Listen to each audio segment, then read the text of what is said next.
రెండేళ్ల పాలనపై విమర్శలు చేస్తున్న కోదండరాం మీద టీఆర్ఎస్ నేతలంతా మూకుమ్మడి దాడికి దిగారు. తర్వాత జేఏసీ సమావేశమై ఆయనకు మద్దతుగా కౌంటర్లు ఇచ్చింది. దీంతో ఇప్పుడు టీఆర్ఎస్ జాగ్రత్త పడుతున్నట్లు కనిపిస్తోంది. నేతలెవరూ తొందరపడి జేఏసీ మీద కమెంట్స్ చేయవద్దని ఆదేశించినట్టు తెలుస్తోంది.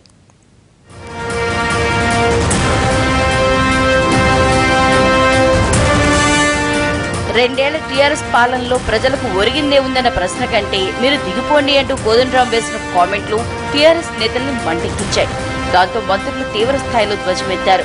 ఓవైపు టీఆర్ఎస్ తెలంగాణ 100 ఏళ్ల బతుకు చిత్రానికి బాటలు వేస్తున్నామని చెబుతుంటే జేఏసీ మాత్రం చేసిందే ఉందని నిందించడంతో ఇద్దరి మధ్య మాటల యుద్ధం నడిచింది.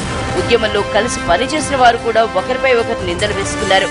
జేఏసీ ఉనికి లేదంటూ టీఆర్ఎస్ నేతలు అనడంతో కోదండరాం మీటింగ్ పెట్టి పలు అంశాలకు సమాధానాలు చెప్పారు.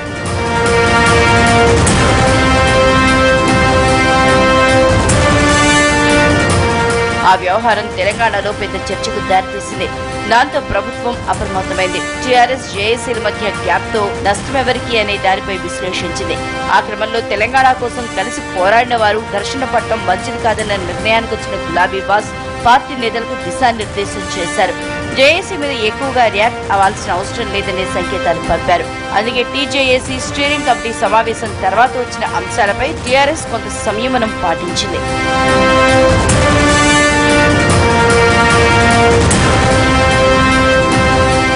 అదలా ఉంటే జేఏసీ సమావేశం తర్వాత కోదండరాం ఆస్ట్రేలియా టూర్కు వెళ్లారు. ఆయన తిరిగి వచ్చాక మల్లన్న సాగర్ బాధితుల కోసం గజ్వేల్లో సెమినార్ పెడతామంటోంది జేఏసీ. అప్పుడు ఎలాంటి పరిస్థితి ఉంటుందో అనే దానిపై చర్చ మొదలైంది.